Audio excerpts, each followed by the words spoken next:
Hello friends, मैं अनिल आप सभी का स्वागत करता हूं आज के इस नए वीडियो में। तो आज हम देखने वाले हैं ES6 के सेकंड बेस्ट फीचर के बारे में। वैसे मैं आपको बता दूं कि आज का ये वीडियो ES6 के बेस्ट फीचर सीरीज़ का सेकंड वीडियो होने जा रहा है। तो अगर आपने फर्स्ट वीडियो मिस किया है तो आप वो ज़रूर चेकआउट कीजिएगा। तो चलिए बढ़ते हैं एरो फंक्शन की तरफ, जो कि ES6 का सेकंड बेस्ट फीचर है। तो एरो फंक्शन एक अल्टरनेट तरीका है फंक्शन लिखने का, जो कि ट्रेडिशनल फंक्शन को कुछ हद तक कॉम्पैक्ट बना देता है। तो फ्रेंड्स, यहाँ पे एक याद रखिए कि एक अल्टरनेट तरीका है फंक्शन लिखने का, जो कि ट्रेडिशनल फंक्शन को कुछ हद तक कॉम्पैक्ट बना देता है। तो ये जो ट्रेडिशनल फंक्शन है उसको इसने रिप्लेस नहीं किया है, ठीक है। यानी ऐसा नहीं है कि अभी एरो फंक्शन इंट्रोड्यूस हो गया है तो हमें बस एरो फंक्शन ही यूज़ करना है, और इसने अभी ओल्ड वे था फंक्शन लिखने का तो उसको इसने रिप्लेस किया है, तो ऐसे नहीं होगा, ठीक है। क्योंकि इसके खुद के कुछ लिमिटेशंस है किसके, एरो फंक्शन के, ठीक है ना। तो एरो फंक्शन को तो एरो फंक्शन के खुद के लिमिटेशंस क्या है, अगर हम इसको फंक्शन जो ट्रेडिशनल फंक्शन के साथ कंपेयर करते हैं, हम इसे एज अ मेथड यूज़ नहीं कर सकते, ठीक है। या फिर इसके खुद का दिस या फिर आर्गूमेंट या फिर सुपर नहीं होता है, ठीक है। तो फ्रेंड्स, अगर आपको और भी डिटेल में जानना है इसके जो लिमिटेशंस है, या अगर आपको और डीप में जानना है तो आप इंटरनेट पे सर्च करके और भी ज़्यादा डीप में इसके बारे में पढ़ सकते हो। तो एक ही वीडियो में पूरा कवर करना इतना ने वीडियो बहुत ज़्यादा बड़ा हो जाएगा। तो चलिए आज के इस वीडियो में हम देखते हैं कि एरो फंक्शन क्या है, या फिर ये यूज़ क्यों करना चाहिए, और इसके कुछ एग्जांपल भी देखेंगे। तो एग्जांपल में हम कुछ सिंपल एग्जांपल देखेंगे और कुछ थोड़े से कॉम्प्लेक्स एग्जांपल देखेंगे। तो चलिए अभी मैं आपको दिखा देता हूँ जो ट्रेडिशनल फंक्शन हम ES5 तक जिस तरह से लिखते थे, तो वो किस टाइप से लिखते थे। तो अभी ट्रेडिशनल फंक्शन हम कैसे लिखते थे, पहले हमें फंक्शन लिखना पड़ता था, ठीक है। सॉरी, फंक्शन, फिर फंक्शन नेम जो लिखते थे, ठीक है, फंक्शन नेम, और फिर पैरेंथेसिस एंड देन अपना जो एक्सप्रेशन आता था, ठीक है। और उसमें रिटर्न कीवर्ड जो हमें यानी कंपलसरी लिखना ही पड़ता था। तो ये रहा अपना जो ट्रेडिशनल फंक्शन का एक फर्स्ट एग्जांपल। तो इसमें एक काम करते हैं, हम A+B यानी एडिशन करते हैं, और यहाँ पे पैरामीटर पास कर देते हैं। और ये रहा एक नेम्ड फंक्शन का एग्जांपल। और दूसरा एक वे है जो हम यूज़ करते थे, वो था anonymous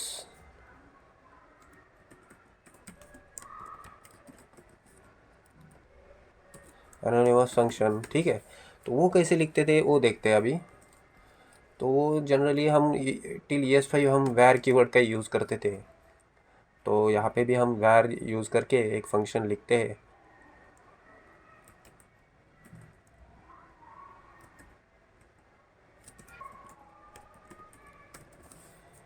anonymous function sorry is equal to function and expression.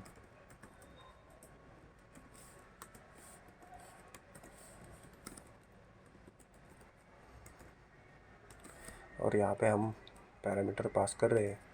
तो अगर इसको हम रन करके देखते हैं console.log, और चलिए इसको यहाँ पे कॉपी करते,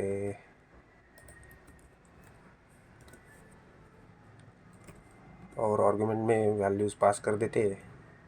सपोज यहाँ पे 3 एंड 4, ये रहा एनोनिमस फंक्शन का, और ये यहाँ पे लिखते हैं, या फिर इसको नेम फंक्शन के बाद ही कॉल करते हैं, फंक्शन नेम, एंड यहाँ पे इसकी वैल्यू चेंज करते हैं ताकि आपको इसका डिफरेंस पता चले। तो अभी इसको रन करके देखते हैं, आपको यहाँ पे रिज़ल्ट मिलेगा राइट साइड में। तो आप देख सकते हो इसका हमें रिज़ल्ट मिल रहा है। तो ये रहा अपना जो ट्रेडिशनल फंक्शन था, ES5 तक हम ये कॉल करते थे यानी यूज़ करते थे।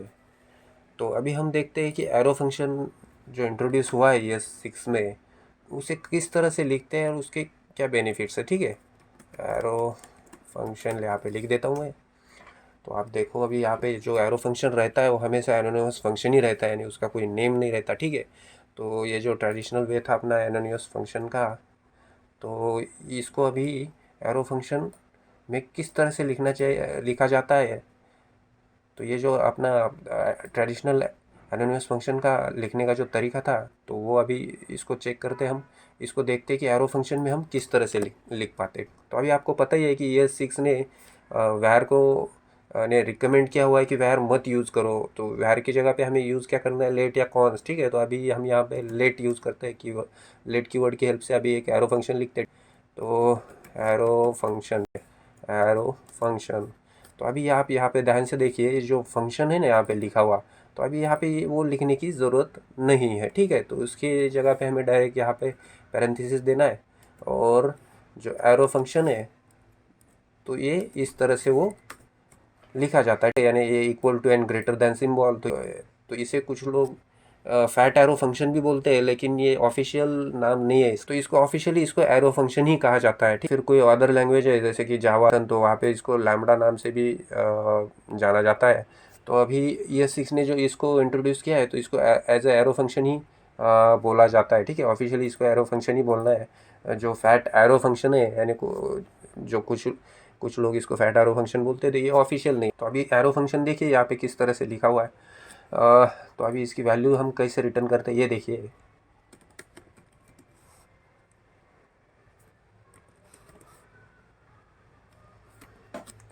और ये जो पैरामीटर में कैसे पास करना है आप यहाँ पे देख सकते हो, ये जो पैरेंथेसिस है, तो सेम इसके अंदर हमें ये पैरामीटर्स पास करने हैं। और अभी कॉल करने का तरीका सेम ही है, कंसोल में हम इसे कॉल करते हैं ये फंक्शन को, ठीक है।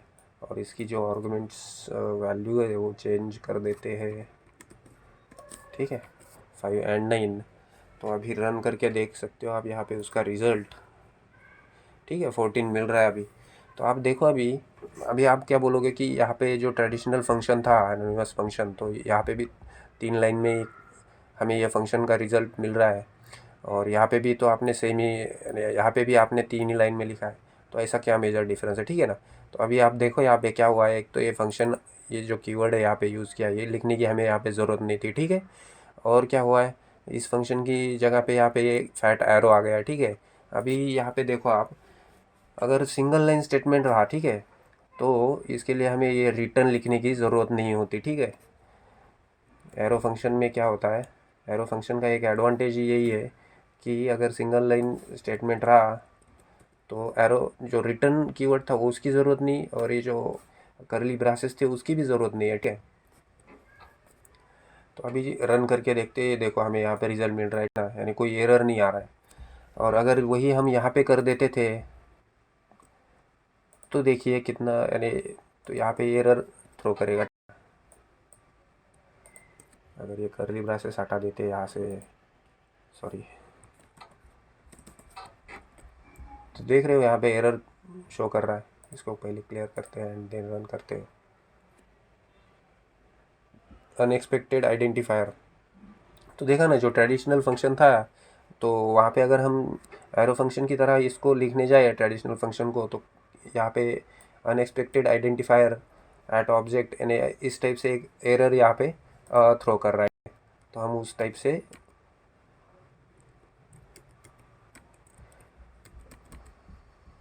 इसको कंट्रोल Z कर देते हैं। तो यहाँ पे आप देख सकते हो कि एरो फंक्शन ने इसको कितना कॉम्पैक्ट कर दिया है, जो फंक्शन लिखने का जो ट्रेडिशनल वे था, तो उसके कंपैरिजन में अगर एरो फंक्शन यूज़ कर रहे हैं तो ये कितना कॉम्पैक्ट हो गया। तो यहाँ पे मैं और एक ऐड करना चाहूँगा कि जो एरो फंक्शन आ रहा है यहाँ पे, तो वो पैरेंथेसिस के बाद में ये सिंगल लाइन में ही होना चाहिए। अगर ये सेकंड लाइन पे चला जाता है, यानी हम अगर उसको सेकंड लाइन में लिखते हैं, तो ये एरर शो करेगा। देख रहे हो ना आप, अनएक्सपेक्टेड टोकन। इसको हम एक बार क्लियर करते हैं एंड देन रन करते हैं। तो आप देख सकते हैं यहाँ पे अनएक्सपेक्टेड टोकन फंक्शन जो ये नए लाइन पे आ रहा है, तो उसके चलते यहाँ पे एरर दिख रहा है आपको। और एक ऐड करना चाहूँगा गाइस मैं यहाँ पे कि ये जो अभी यहाँ पे हमने 2 पैरामीटर पास किए हैं, तो अगर ये 2 की जगह अगर एक ही पैरामीटर रहता है, तो हमें ये पैरेंथेसिस देने की भी ज़रूरत नहीं रहती, ठीक है। और तो भी हमें इसका रिज़ल्ट मिल जाता है, यानी विदाउट एनी एरर के। और अगर कोई भी पैरामीटर नहीं रहता, तो हमें यहाँ पे एक एम्प्टी पैरेंथेसिस देना ही है।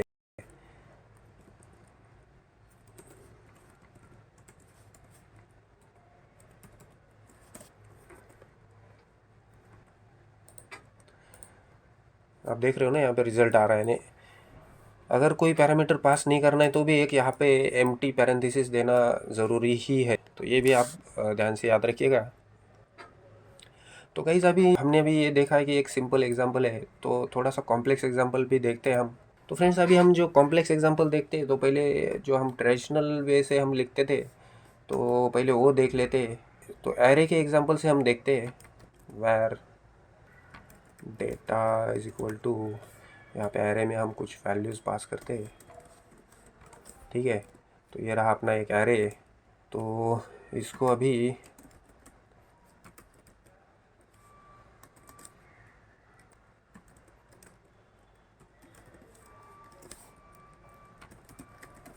जो अपना ट्रेडिशनल फंक्शन था वही हम यहाँ पे यूज़ करते हैं।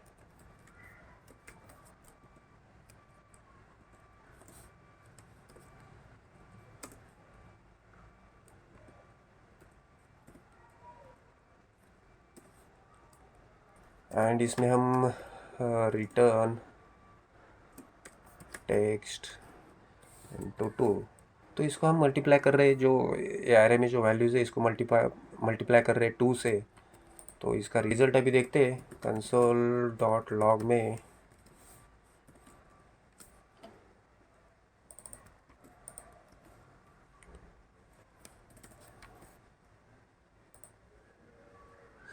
और यहाँ पे अगर रन करते हैं तो आपको यहाँ पे रिज़ल्ट मिल जाएगा। तो आप देख सकते हो यहाँ पे जो एरे में जो वैल्यूज़ थी तो ये मल्टीप्लाइड बाय 2 हो गई और उसका रिज़ल्ट यहाँ पे बाइंड हो गया है।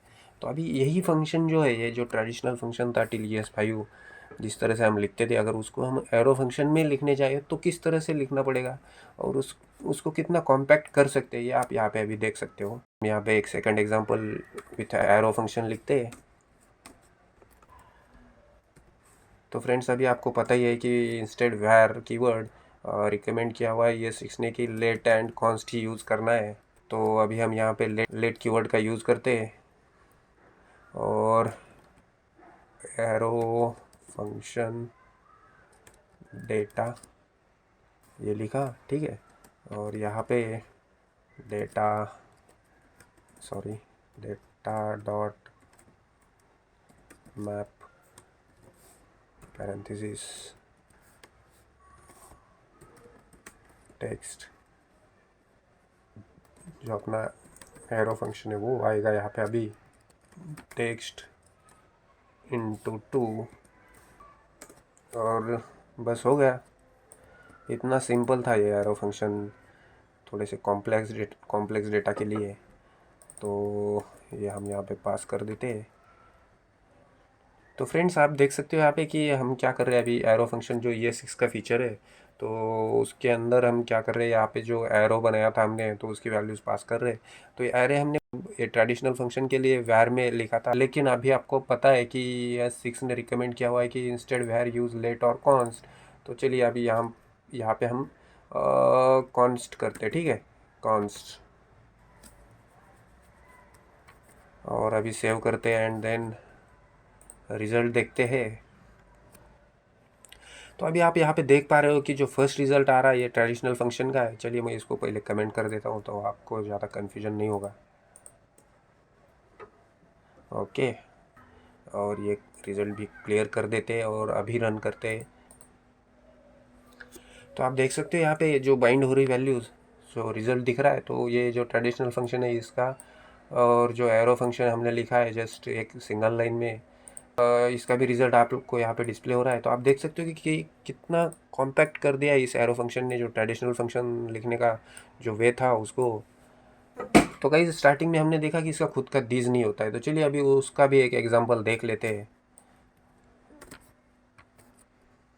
इसको भी क्लियर कर देते हैं। तो यहाँ पे हम एक ऑब्जेक्ट क्रिएट कर देते हैं, कौन माय ऑब्जेक्ट,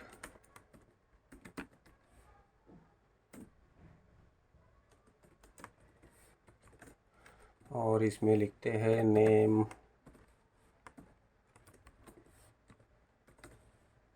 सिटी एंड इस ऑब्जेक्ट के अंदर एक फंक्शन कॉल करते हैं, माय मेथड फंक्शन,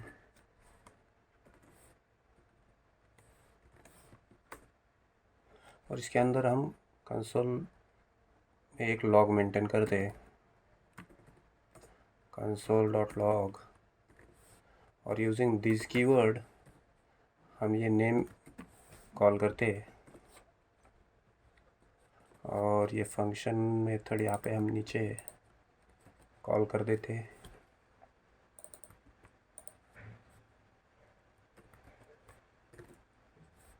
ओके, और जब हम इसे रन करते हैं तो आप देख सकते हो यहाँ पे हमें ये ऑब्जेक्ट की वैल्यू मिल रही है यूजिंग दिस कीवर्ड। तो यहाँ पे क्या हो रहा है, ये दिस जो है ये फंक्शन को रेफ़र कर रहा है, यानी फंक्शन के जो ऑब्जेक्ट है इसको रेफ़र कर रहा है, ठीक है ना। पर अब क्या होता है, अब अगर हम इसको सेट टाइम आउट के अंदर लेते हैं, ठीक है, सेट टाइम आउट के अंदर अगर हम इसको ले रहे हैं तो अभी आप देखिए फंक्शन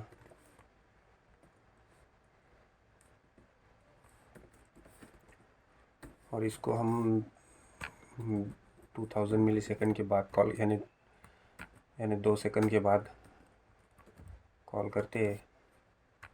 तो अब देखो यहाँ पे क्या होता है, तो 2 सेकंड बाद यहाँ पे अनडिफाइंड वैल्यू इसको मिल ही नहीं रही है। ये जो ऑब्जेक्ट की जो वैल्यू थी, जो हमें सेट टाइम आउट लिखने से पहले जो मिल रही थी वो नहीं मिल रही है। क्यों? ये फंक्शन के अंदर फंक्शन है और इस फंक्शन के अंदर जो दिस आ रहा है तो ये किसको रेफ़र कर रहा है, ये विंडो को रेफ़र कर रहा है, ठीक है। तो ये प्रॉब्लम सॉल्व करने के लिए पहले हम क्या करते थे, यहाँ पे एक वेरिएबल डिक्लेयर कर देते और वो वेरिएबल में ऑब्जेक्ट की वैल्यू स्टोर कर देते थे। तो वो वेरिएबल में हम दिस को स्टोर कर देते थे, ठीक है।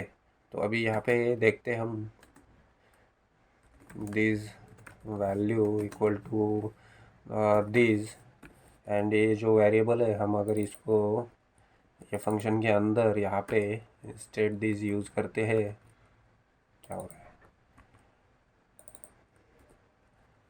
और सेव करके जब हम रन कर रहे हैं तो आप देख सकते हो 2 सेकंड बाद हमें ये ऑब्जेक्ट की जो वैल्यू मिल रही है, नेम जो आ रहा है यहाँ पे, तो वो ये वेरिएबल थ्रू आ रहा है। तो यहाँ पे क्या हो रहा है फ्रेंड्स के फंक्शन के अंदर अगर फंक्शन लिखा तो ये दिस कीवर्ड क्या करता है, ये ऑब्जेक्ट विंडो ऑब्जेक्ट को रेफ़र करता है, ठीक है, विंडो ऑब्जेक्ट को रेफ़र करता है। लेकिन अगर हम इसको एरो फंक्शन करते हैं तो ठीक है ना, एरो फंक्शन में क्या होता है देखते हैं अभी।